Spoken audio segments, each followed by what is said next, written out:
Good evening, everybody. Doing our Monday night session on Tuesday night. Hope everybody had a nice weekend. All right, as we saw, here is one of the great benefits of knowing what a candlestick signal illustrates and what to expect, and knowing what effects are of a T-line, of the T-line.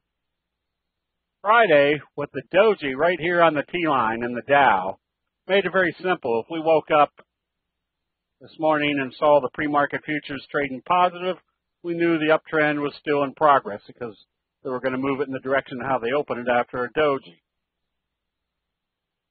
So, again, the analysis becomes very simple. We know the doji rule. The prices are going to move in the direction of how they open after a doji. And if they open it lower, what's it tell us about our T-line? That we're trading below the T-line. I guess the rhetorical question is, did we know that the market was going to have a big, huge down day when it opened lower?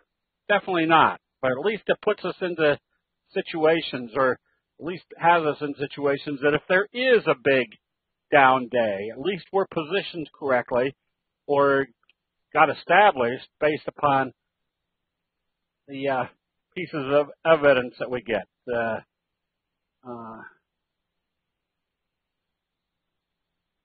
Yes. The continuation is now going on. Now, had the market opened positive today and traded positive, then we could have seen that the T-line was still acting as a support level. But the fact that we had the bearish engulfing signal, and it was a relevant bearish engulfing signal, you can see there's kind of a resistance level right up in here. So where's our next likely target, especially if they don't hold the 50-day moving average? Right down here at the bottom of this channel at the 200-day moving average. Now, is that where it's going to go? Who knows? But the probabilities are now leading to that effect. So at least that gives you an analysis of what the probabilities look like could be happening. Now, as far as the Nasdaq is concerned, there's still a little bit of iffiness here because it closed right back up here on the T-line. Makes our analysis pretty much the same. It's going to move in the direction of how they open tomorrow. So if we wake up and the pre-market futures are showing the Nasdaq is down another 15 points on the open, you know that it's heading in this direction. And if that's the same thing that we're getting from the Dow, that also puts us in the same situation. But if the Dow opens lower and the Nasdaq opens lower, it's pretty good evidence that this market is heading lower. That's not rocket science. That's just common sense, knowing what the different effects should be. Cat? No. You stay right there. Okay. And then notice what we had over here on the transportation index. A bearish engulfing. Now kind of an evening star signal with a close back below the T-line. Was this relevant? Yeah, you could draw kind of a resistance level right up through here, telling us that they could be coming back down into these moving averages. So that at least allows everybody to be prepared to have some short positions in the portfolio. Now, the other side of that coin is, if you're trading patterns based upon what is occurring in human nature that creates these patterns, we recommended RGNX today that started trading positive almost from the get-go. Etsy did the same thing, started out positive. It ended up as a doji, but we still have the doji rule in effect. If it opens positive, now what do you have going on? Pretty much a bullish doji sandwich.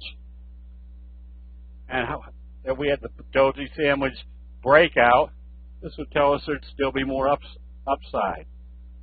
So knowing these simple rules, especially where something is occurring, gives us that much more probabilities that everybody else that's watching is making their decisions. We just happen to be able to see graphically what those decisions are immediately. So now, part of our entry and exit strategies are where does it open? For example, there was a bullish engulfing signal on Best Inc. confirmed on Friday. Had this opened positive today, we would have been buyers. Because this is all just common, not common sense, but very good visuals that this is where the buying was occurring. The fact that they opened it lower and couldn't get back up above the open or the close of Friday was good evidence that the bears were still in control or the bulls weren't in control. So it kept you out of a trade. Now, you can still analyze what you should be doing on this one based upon what happens from here. For example, if it starts trading back up through today's high and the low or the close of Friday, that tells us the bulls are still in control. You can be buying this one. So I was, I think, telling the options room that it took me a while to figure out the market was down because we had so many stocks that we had recently recommended that were trading positive. CM came up here on good trading ever since the belt hold signal off the 200. Cato. Notice this is why knowing what each signal represents. Notice the indecisive pullback here. And then bam, they took it back up. Want to stay long on this one.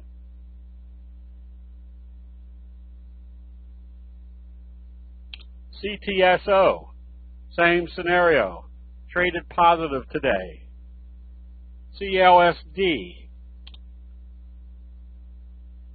traded positive off the T-line. So did you see the common factor of why you should have been buying these today? Because you want to be buying stocks that begin with C. They're apparently the strongest ones. Anyways, other ones were working well. Macy's, still in this J-hook pattern, which was a follow-through on the retails working. Dillard's is working, and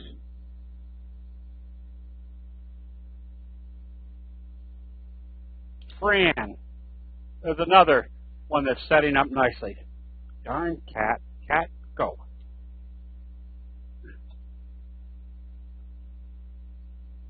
Okay, no, this is not going to work. You stay right there. You stay right there. Now, mercy sakes. Been down here for an hour and a half. As soon as I put the microphone on, the cat comes down here and starts bothering me.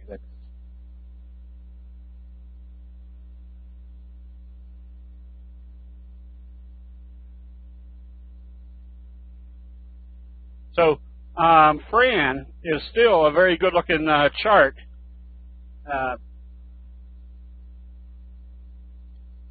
Based upon kind of the indecisive pullback, now a morning star type signal back up above the T-line.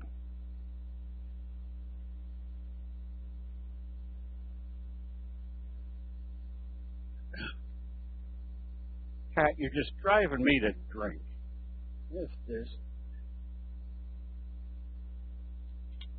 IMMR. J-hook pattern is still in progress. And notice the extra boost it got today.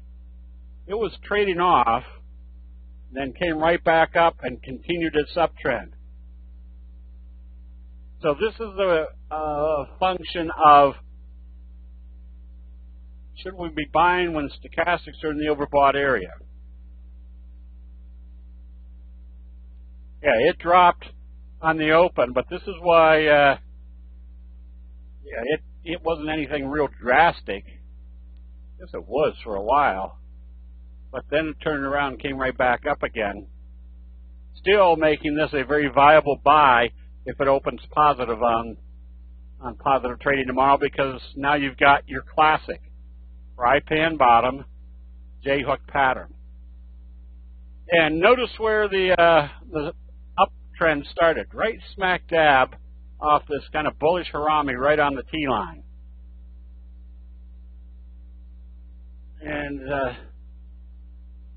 just to continue the fact that I was making good money with candlesticks, but then when we started applying the T-line to the analysis, started making very good money because it kept me from getting whipsawed in and out of positions. So this is why I'll usually wait till the end of the day. Yes, so there's a lot of sellers that have been taken out today. Now if they open up positive, you've got less sellers in the way. Pat, I'm going to start taking bids. You sit there and look at me, but I'm going to pay attention. So we held on to Micron because we've got a J-hook pattern in progress. And let me make this smaller. That's not what I want to do. Look where we're sitting right now. Right about exactly the same level that it topped out before, but it's going through it this time. Do you see any advantage in looking at T-line at the low and high also, in addition to daily close for T-line?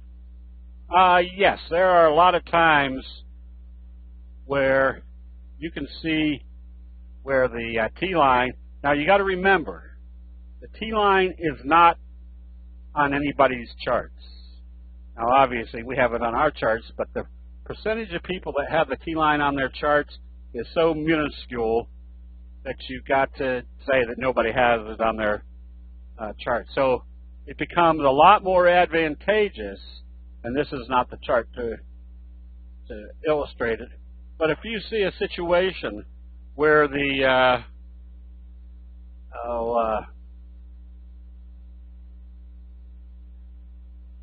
trading comes back to the T-line and bounces up, remember, that's a natural human nature support level. So that becomes much more relevant.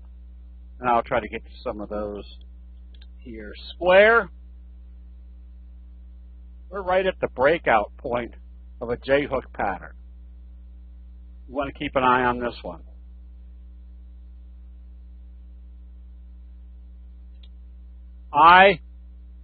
There's one right there, Bob, that kind of illustrates that point. Note what happens every time it comes back down to the T-line. It bounces back up.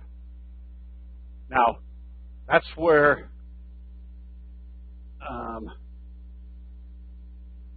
that's why I illustrate or kind of reiterate. Nobody has the T-line on their chart. So it's not like they're coming down and everybody's watching to see what's happening at the 8 exponential moving average.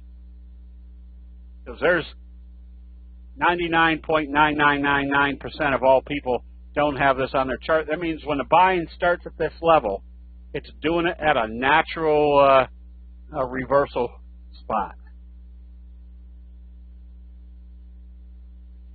Let's see. We're kind of going through the ones that we own because they're the ones that are working the most effectively. And this is, again, why for a good portion of the morning I didn't even realize the market was trading lower because we had my watch list today was predominantly green. Reggie, another J-hook pattern setting up.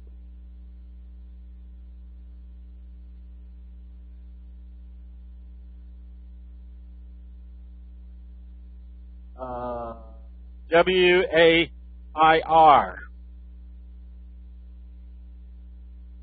This is kind of your double doji setup. What's your analysis of this setup? Pretty simple. It trades back below today's low. Where do you think they're heading to? They're bringing it back to the T-line. If it opens positive, what's that telling you? They're taking it up higher, that you want to be buying immediately.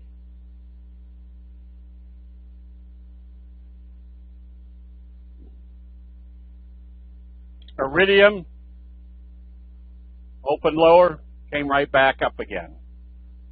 So the reason I'm pointing these out is that even though the market is selling off, if you're trading patterns or you're trading based upon support and resistance level like the T-line,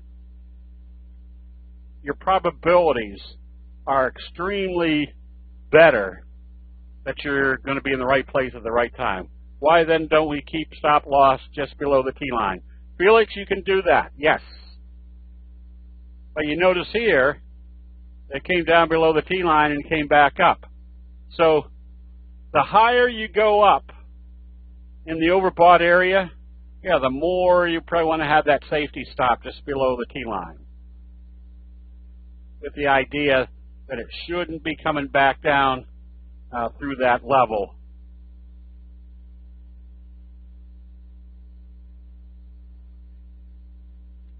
So, and that's kind of the things that we're going to be concentrating on this weekend, of how to use the T-line for entry, how to use the T-line for stop loss, how to use the T-line for maintaining a position, or recognizing what your next pattern might be. For example, what do we think could be happening here if it holds up above the T-line? Good probability there could be a bobble pattern setting up. So if you stopped out right here, and then you notice that it didn't close below the T-line, and it starts back up again, you can start buying with the anticipation that you want to be looking to see what happens once it comes back up to the 200. Either you come back out of it or get ready for your bobble breakout.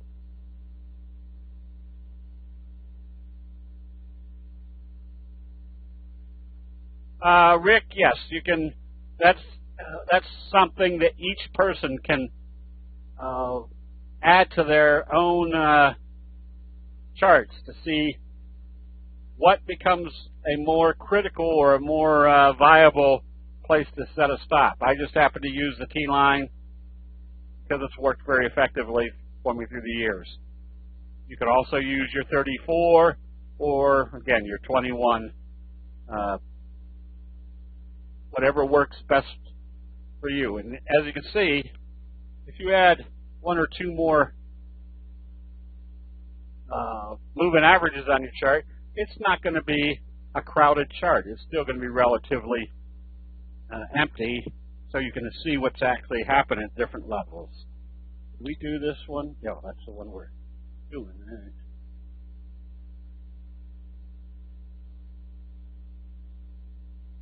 Yeah, so part of the techniques that we're going to be teaching is, say this does open lower tomorrow, you close it out, it comes down here. Well, now you can watch to see if they bring it back up and know what's happening here to get ready to buy it back.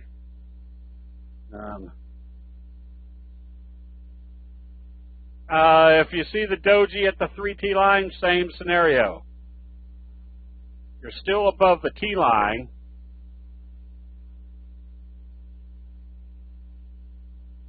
And I forgot the question. Oh, and then you can use the 3T line. The further away you move above the T line, the more effective your 3T line becomes. Because if it gets a sell signal, where do you think your next target's going to be? At least back to the T line. Sometimes that's an irrelevant insignificant price move. Other times it becomes a significant price move, percentage-wise, where you go ahead and you take your take your profits and then wait to see what it does back at the T line. SRNE, another one. It's staying above the T line, and notice it's staying actually above the 3T line. So what's that analysis tell you? That there's really no great selling in this uptrend. You stay with it. Wow needed to stay up above the T line, closed right on the T line with kind of inverted hammer signal. Oops, I'm sorry, it didn't close right on the T line. It opened right on the T line. Did an inverted hammer. Now, what do we know about an inverted hammer signal? We pretty much know that if it opens positive, you've probably got a 95% probability or greater that it's going to continue positive. This makes for a much higher probability of when to get into a trade.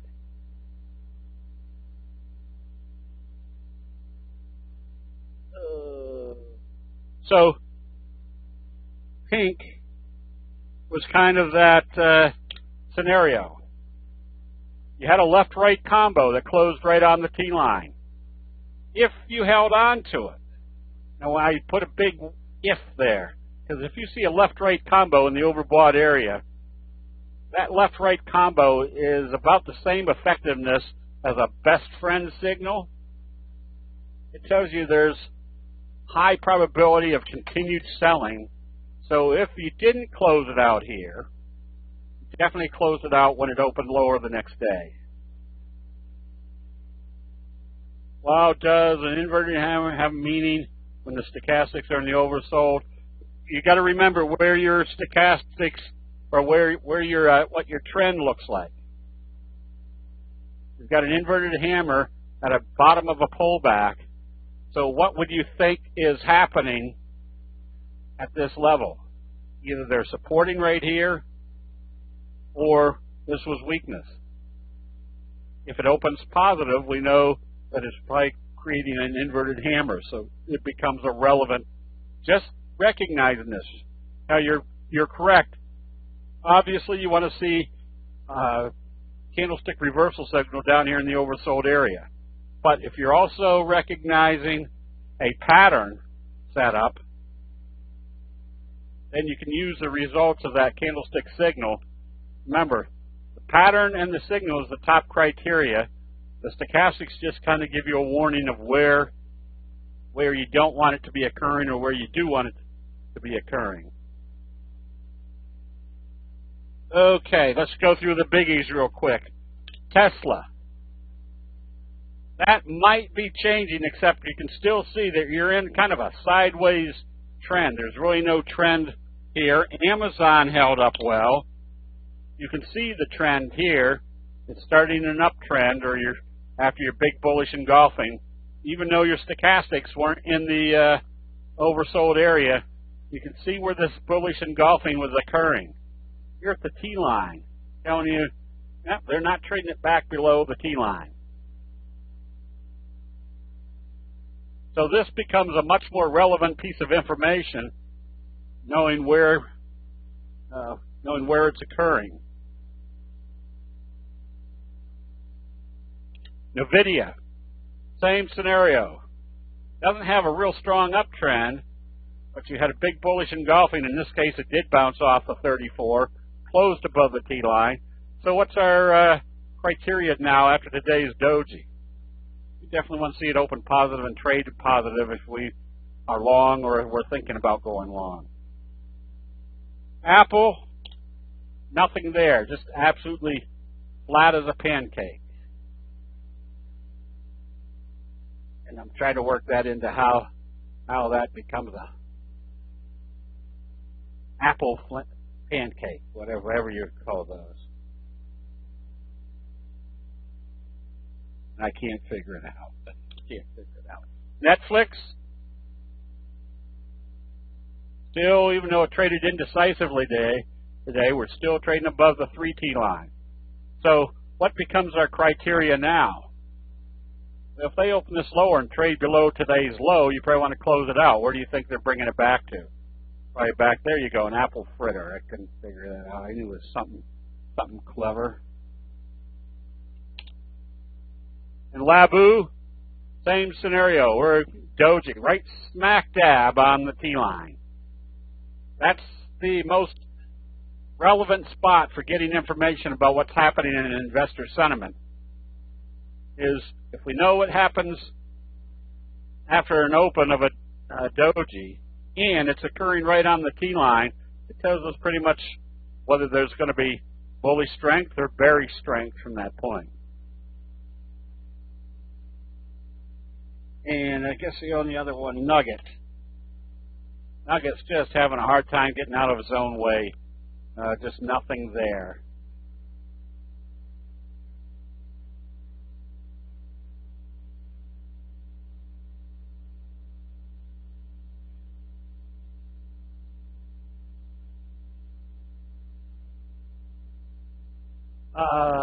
Let's see. Going back up here. These are some good-looking ones. Your slow curve bobble breakout on IONS. Where do you think the next likely target is? Probably right up here at the 200-day moving average. Another one with that same setup. Whoops, now more of a breakout. There's a J-hook pattern occurring in ARWR. So even though your stochastics are in the overbought area.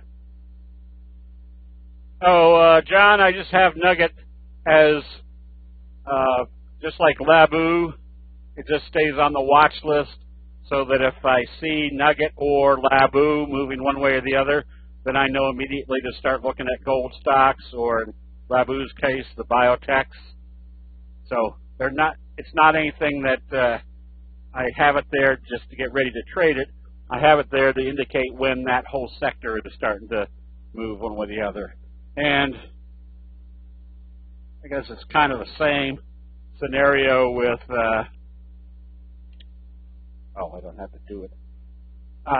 USO on the oil stocks, but that's where we could pretty much watch to see what's happening in crude oil. And this is a good example of, there's your J-hook pattern, but there's your selling that closed below the T-line, that anytime, right here, if you closed out your position, you could get back in, or get back in when it broke up through here. When you get out of your position, at least it keeps you out from holding on to something like this, or prepares you to get ready to go short.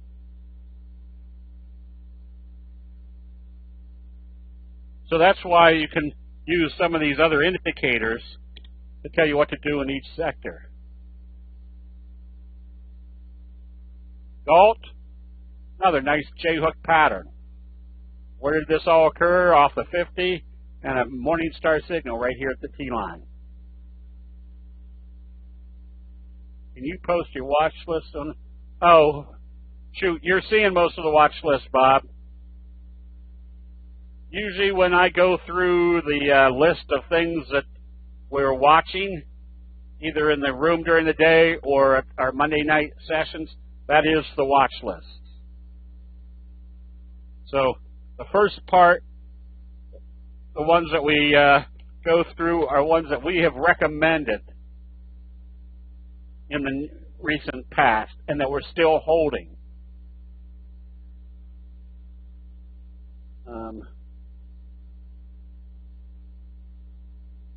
So, yeah, when we go through these sessions, or when I come in at noon time, I'm usually going right down my watch list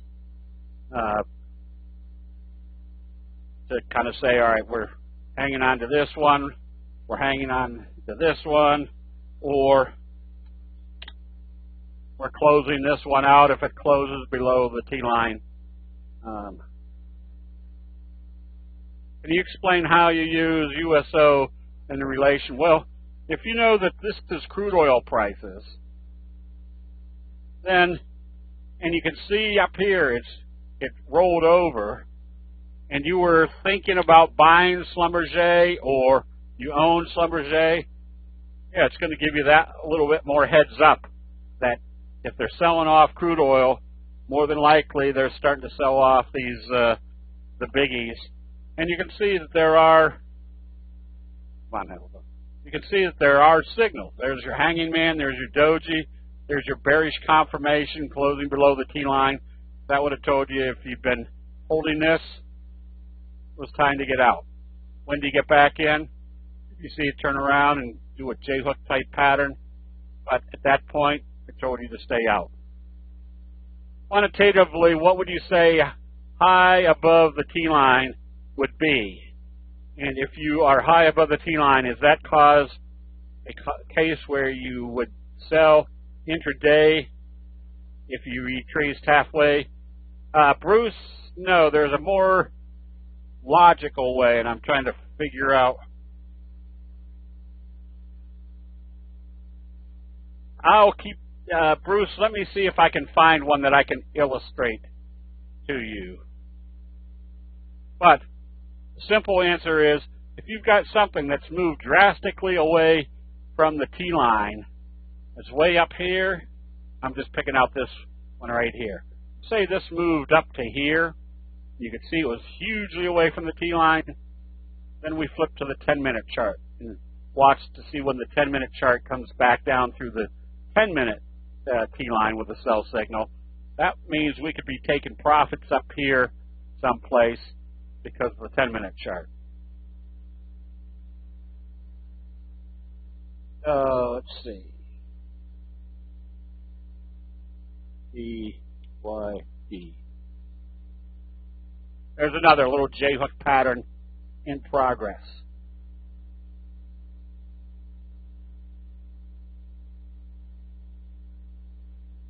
I'm trying to find one where, so this one I wouldn't be afraid to be buying. And once again, observe the obvious. Where did they support this? Right smack dab off the T-line.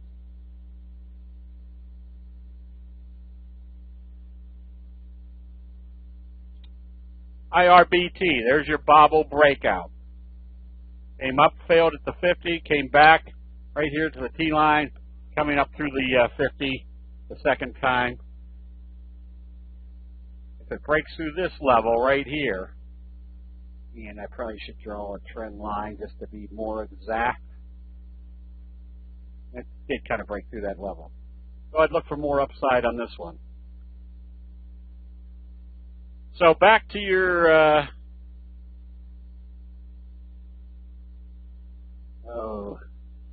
both of your combination or questions, Bruce and Steve.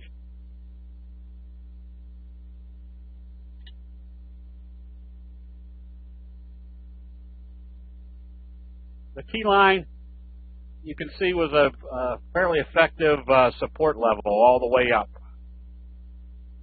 When you broke it with the crude oil doing a bearish doji sandwich below the T-line, it was obvious that there's been a change of investor sentiment. Oh, I saw one today. Bob, if it gaps up, especially if you're in the overbought area, and it gaps way up, I get ready to start taking profits. Now, let me try to find one to kind of illustrate that. Again, this is just common sense that if you got something,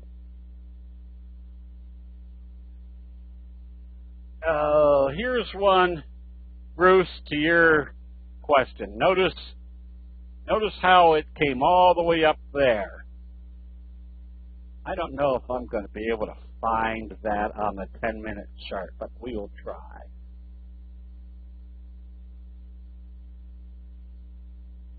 Don't think that is it.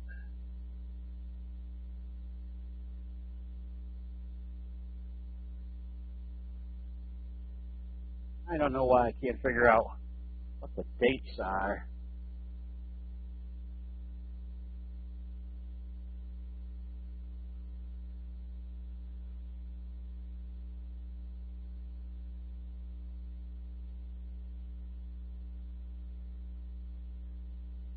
Back to the 7th.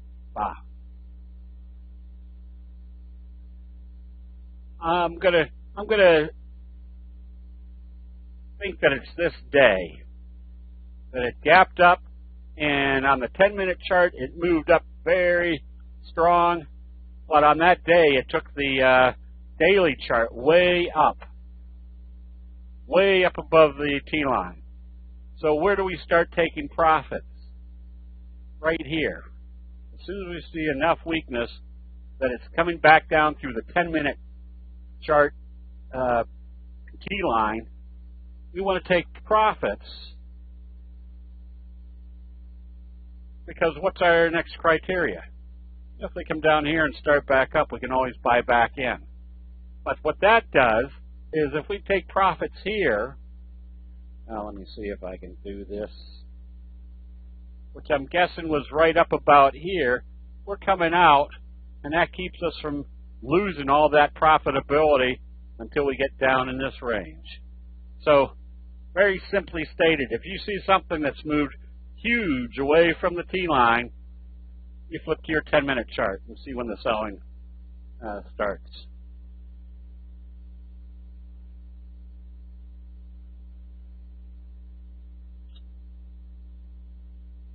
This one is a gap up because of kind of your breakout. So if I was long this one, I would stay long, but I want to see it open positive.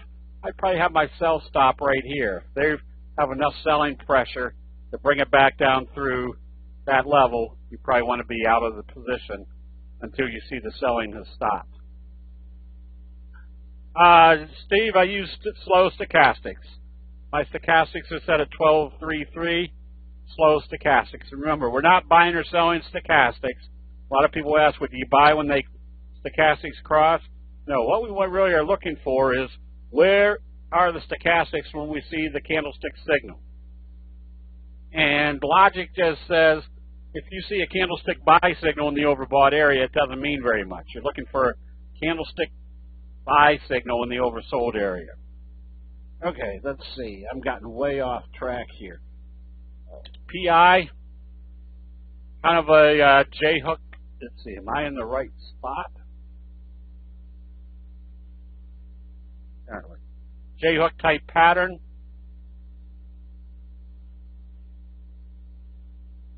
QENT. Well, for some reason I had them next to each other. Did I do PI wrong? No, J-hook pattern. All right.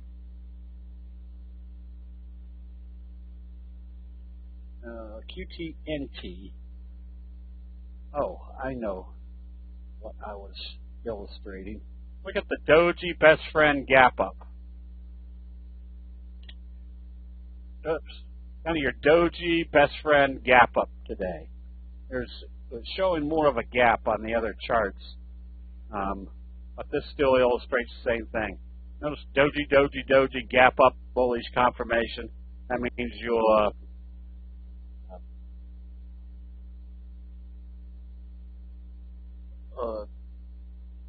there's probably more upside. RC, because I don't care about volume. We've already sifted through volume by just making our universe, excuse me, stocks that are trading more than 200,000 shares a day. So everything I'm looking at, I know have increased volume. Now, I could put volume on here, I think. It's study. I don't know how to do it. We could put volume in here, but volume doesn't mean a whole heck of a lot. Now, the only time it does have any relevancy is, let's say you see a big volume day on this day, or on a reversal day, on the day of, the day before, the day after. That usually indicates there's been a major change of ownership, and that's usually that little added fluffy telling you that's more than likely a change of direction. So I don't use volume. A lot of people say, "Oh, I want to see volume going up when the price goes up." Volume and price have absolutely nothing to do with each other, because very simply, if nobody's willing to sell, the price is going to go up on lower volume because there's nobody selling into the buyers. ABEO, this is kind of your cradle pattern. Look at the 3-4 days of indecision coming back up. Next likely target, back up to the top of this channel.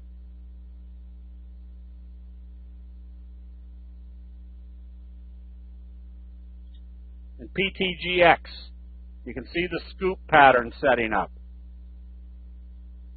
Is this worth buying down here with this amount of overhead? Well, if you can buy, where is it, at 7, and it can go to 8.78, $1.78 on, or let's say $1.80 on a $7 stock, what's that percentage? That's got to be about a 25% upside. So if we can get a 25% return just coming back up to the handle, and then if it breaks out, you got a lot more upside.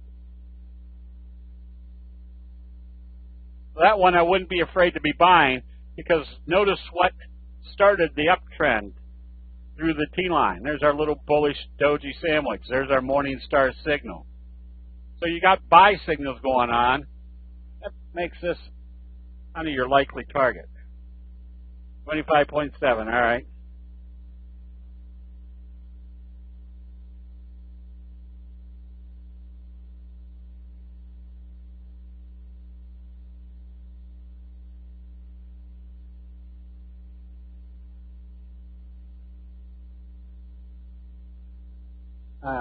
Losing my place here.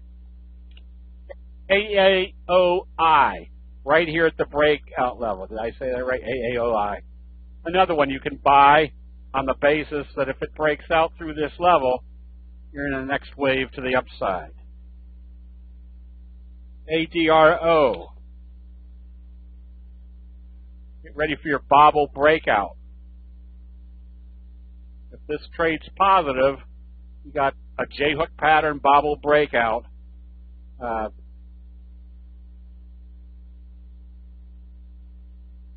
With the J-hook pattern telling you you're probably coming up into this area.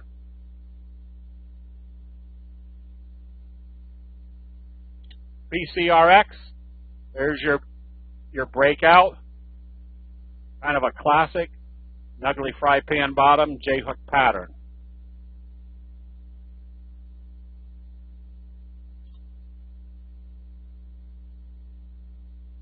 STKL, another J-hook type pattern. Now, a J-hook doesn't necessarily have to pull back. It could be a wave 1, wave 2, and then the next wave to the upside.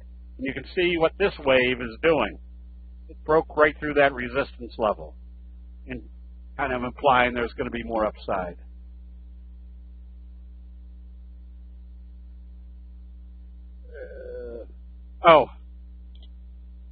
Somebody was asking,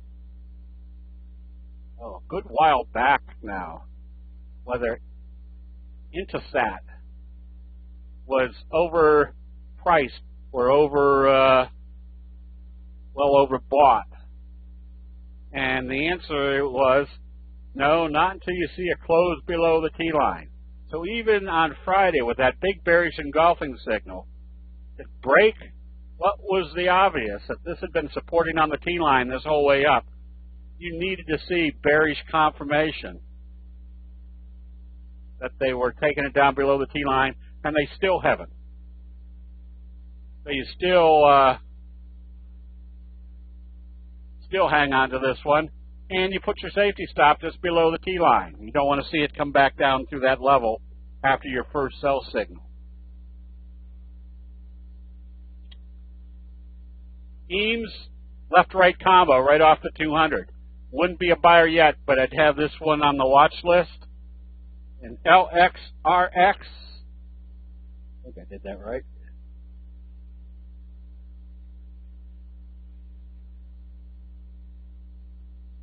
Another scoop-type J-hook pattern setting up, one that you keep on your list. And ITCI, ITCI, J-hook pattern. Wave 1 was $6. That could take you up into the $29 to $30 area. At least up into this area. All right, on the bearish side, this one can be shorted. Where do you think your first target would be? Down here, another 10% down to the 50-day moving average. Why? Because you got a bearish engulfing signal, and then you got another bearish engulfing signal taking you below the T line. Yard. I know a big belt hold bearish engulfing, taking you down, and I mean they're selling it off hard.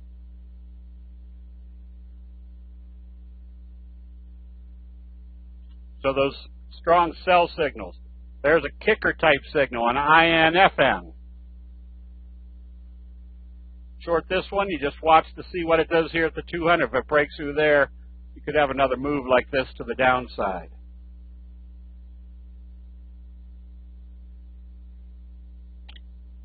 PCG, kicker signal to the downside. I'd be ready to short this one on weakness. And LNC,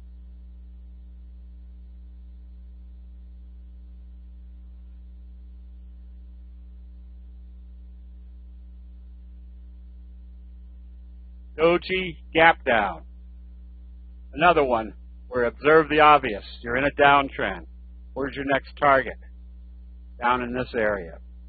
So, again, this is not rocket science. This is just taking what we can see as obvious sell signals or buy signals and kind of guesstimate where the next likely support and resistance level will be. CSTE. Where's the next likely target after the failure up here at the T line? Right back down to this level.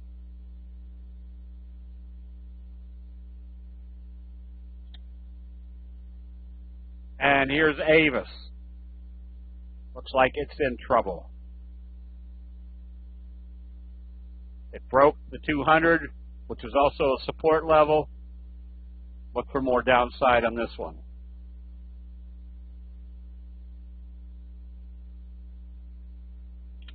HRI, bearish engulfing. Where's the next likely target on this one? Right here, and or much further down. And UNM, I think this is an insurance company. You can see the failure here. I could be ready to take it down pretty hard. So right now with this market, not drifting, but getting banged, there's a likelihood they could be bringing it back down here to the bottom of the trend channel, which means you keep the ones that are staying strong, you have your safety stops in, and you add a few short positions to your portfolio until they show I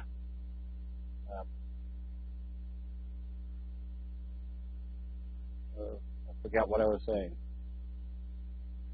Add short positions so you see the market kind of bottom out and start back up again. Okay, so with that, any general questions on candlesticks? I'm getting a few private messages about the T-line training. Stop for Cato, I'd put it right here at today's open. But it shouldn't come back down to that level. Because notice how far away you are from the T-line and you're in the overbought area. If they have enough strength to bring it back down through that level, they're probably bringing it back to the T-line.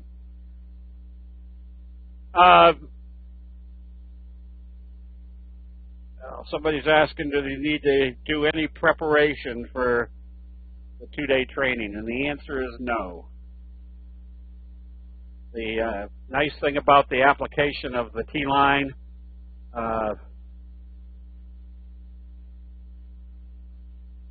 and candlestick signals in conjunction is it's just common sense. It's not formulas. It's not any speculation. It's just showing you where you I've got one chart showing what is the T-line,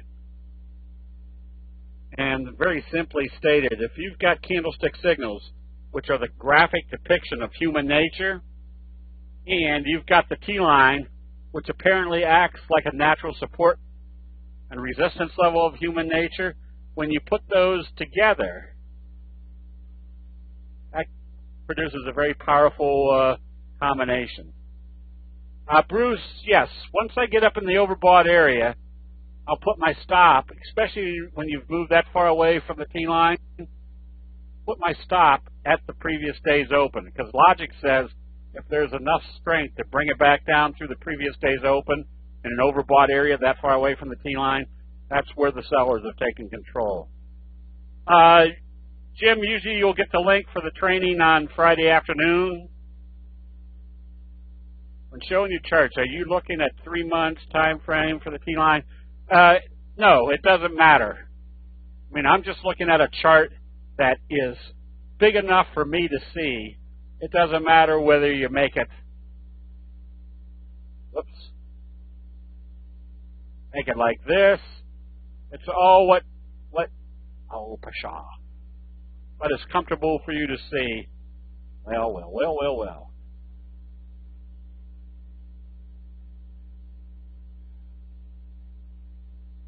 Oh. So if I'm seeing something like this, and let's say I'm thinking, all right, I'm going to be buying right here, maybe I'll flip out to a much longer chart and say, well, if I'm buying here, is there any significance to that? You know, looks like way back here. So I'm not basing this decision because of this. I'm basing my decision based upon what's happening right here. Then I can flip back and see if there's any other significant reasons why that would be a good place to be buying.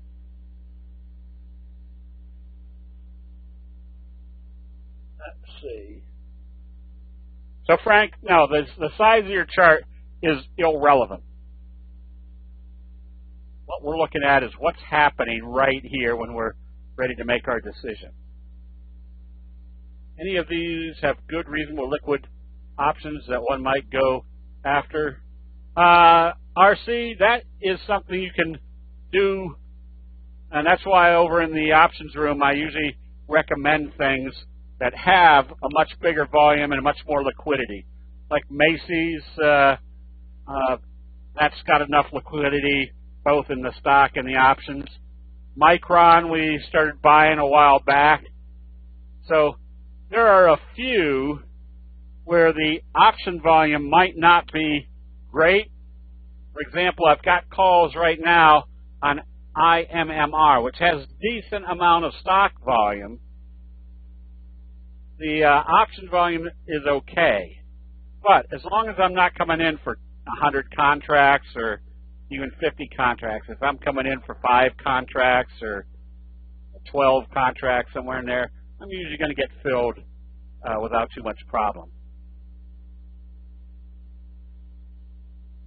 The T-line only uses the last 8 days to calculate each point. Yeah, that's why it's called an 8-day target on this. Well, if this is wave 1, which looks like to be about $3, that tells me that maybe 17 is my next target. Or what is everybody else watching? You can kind of do a trend line right up through there. At least that's a likely target somewhere in that range. Oh, so back. I forgot I was answering the question. Back to what do you need to do to prepare for the 2-day training on the T-line? Nothing. We're going to be looking at illustration after illustration. I'm guessing there's going to be a good, quite a few hundred charts like we always do. The whole point of these trainings is showing the logic of why the T-line works effectively and where to use it effectively. And how you can calculate or prepare yourself to be in a trade if we know what the pattern setup is, that we can see a little bit more, with a little bit more resiliency, that this J-hook pattern is setting up right off the T-line. And there's a good number of patterns that work that much more effectively when you apply the T-line to it. So,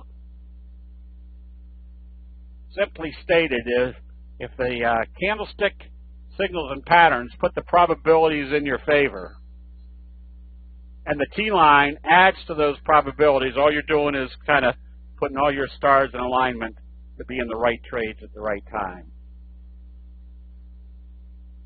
Okay, so if there's no other questions, Jim, go ahead and do the double line.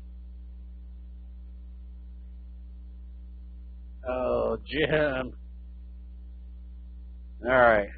Now in 2.8 seconds, do the next double line.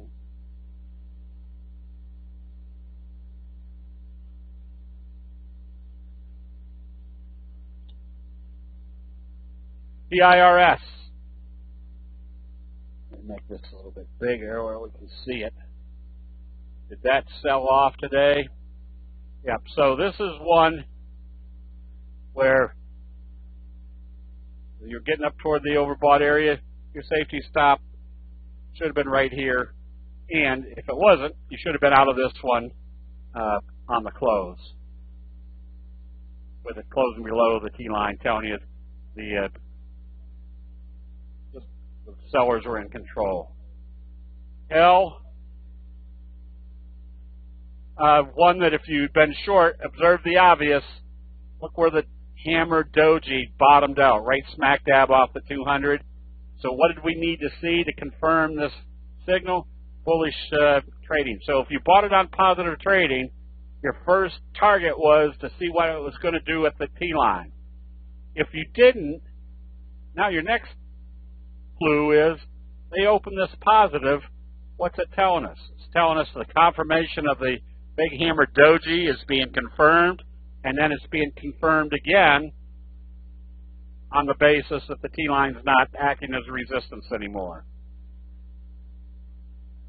Let's see, BGFV, kind of the same scenario. This one should have been closed out today with it closing below the T-line, because with it closing below the T-line, what did it tell us about our uptrend? So safety stop was at today's, or at the low of the doji type day on Friday.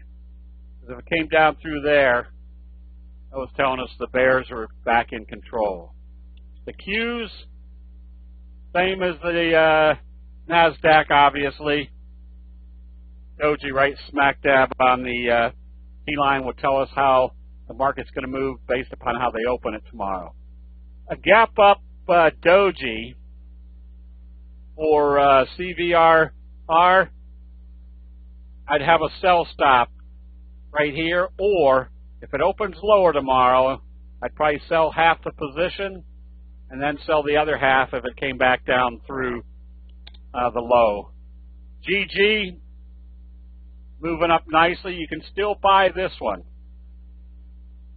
They gapped it down today right at the 50 and brought it right back up. If it trades back up above this level, you got wave 1, wave 2, going into wave 3. If I was buying on positive trading tomorrow, I wouldn't want to see it close halfway down that candle.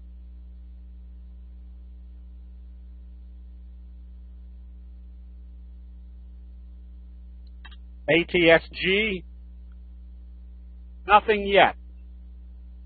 Got a little scoop type pattern, but I wouldn't be long or short this one wouldn't be long anyways until they get it back up above the T line.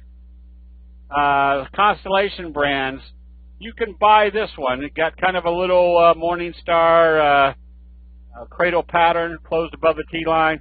Just watch when you get to your first targets, like the 50-day moving average. You can be a buyer, but yeah, watch for the downtrend, breaking the downtrend. This is the one I was looking for. When somebody says, what happens if it opens higher?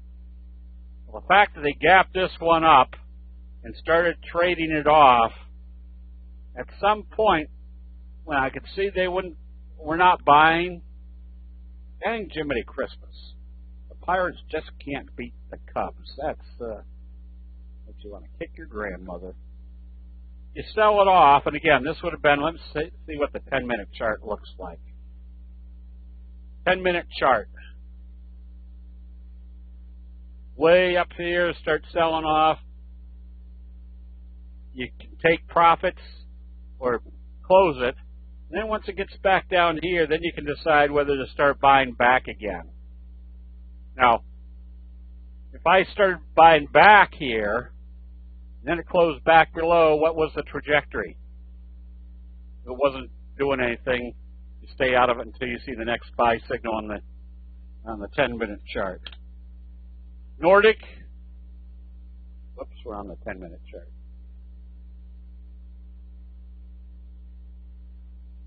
Nordic tankers, just make sure your volume is good. It didn't look like it was very big. You can be buying this one, but you better have a volume of probably 800,000 at least for that price dot. TR, XC, another one that gapped up, and the fact that it came back down into the trade or the range is not good. If they're gapping up, they better stay above all the trading range. I would, if I had been long this one, I would have closed it out here on the close, and then you just wait for the next buy signal.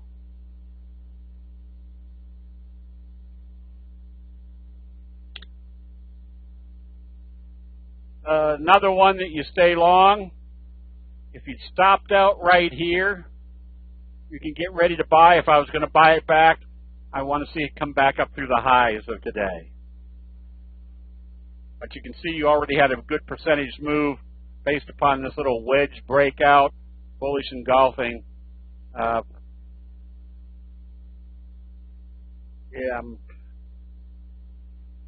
would have probably taken profits today with the idea I could always buy back when it came back up through that level. PayPal, slow, steady uptrend.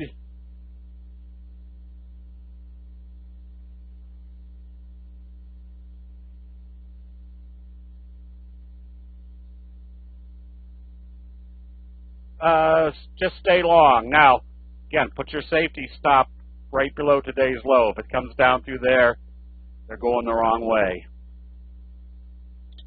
AES, stay long. Put your safety stop below the T line.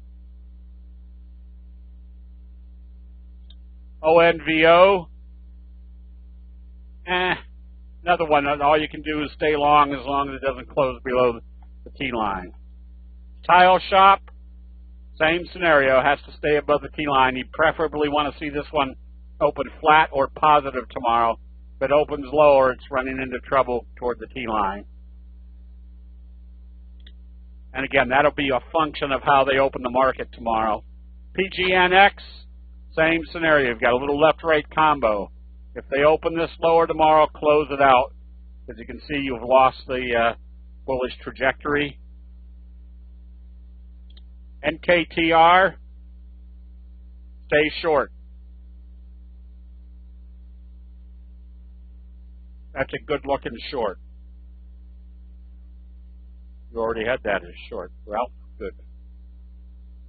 And General Dynamics, another good-looking short.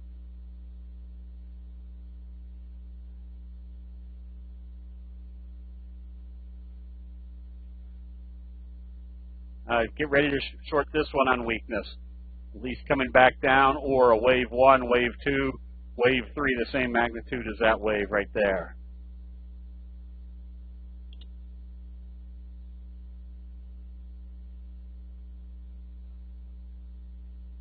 Oh boy, on ITUS, just not enough there.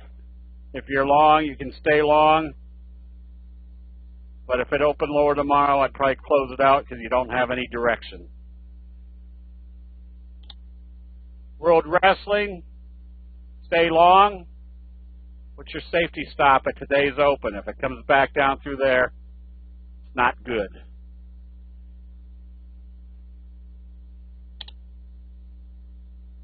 LEJU, big breakout from whatever that came from. Yeah, you'd have to play that off your 10-minute chart. Intelsat, we did. You just stay long as it stays above the T line. ADAP, stay long as it stays above the T line. Roku,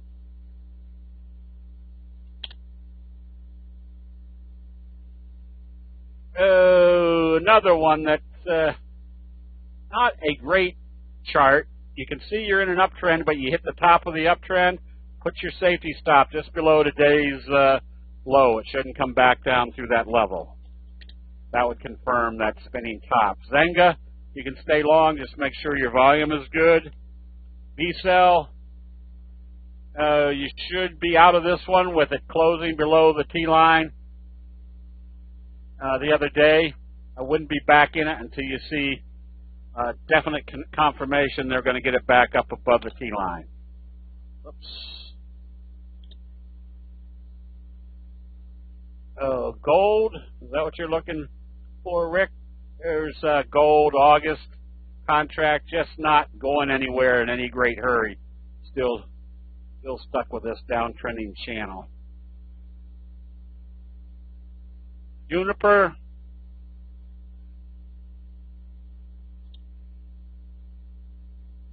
all you can do here is stay long as it stays above the T line. Let's get rid of that.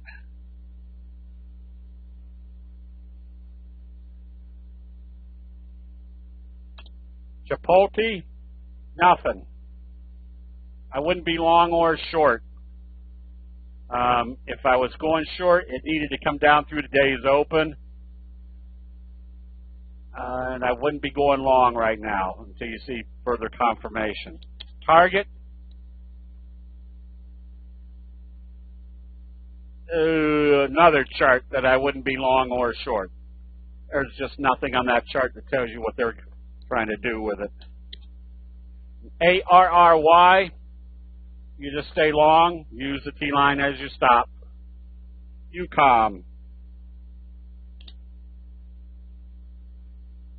This one, you should have closed it out. With it coming back down through the low or the open of that candle, you can always buy it back if it does kind of a bobble pattern, meaning starts trading higher. Why is the 34 not a target? Oh, it's not a target. It's just something that you see whether anything happens at that level. I don't usually use it as a target. It's usually the bigger, because the 34 isn't a major moving average that everybody has on their charts either. It's usually the 50 and the 200 that most money managers have. Here's kind of a kicker signal breakout. You can buy this, but again, use your 10-minute chart for that. Okay. I'd kind of be on guard. There's a good prospect that this trend channel is telling us they're bringing it back down to the grid. But the one to watch is the Nasdaq. It didn't have the same selling pressure today as the S&P and the Dow. Oh, the Russell 2000. Notice that closed right back up at the T line, and it closed above where they opened it. So that told you the selling over in that area wasn't as relevant. Okay. Yeah, if you need the link for the 2-day training, it should be out in the morning comments. Oh, bullish chart. Is it LXRX? Kind of a J-hook pattern. No, I don't want a dog. I don't think Labu had anything real bullish to it.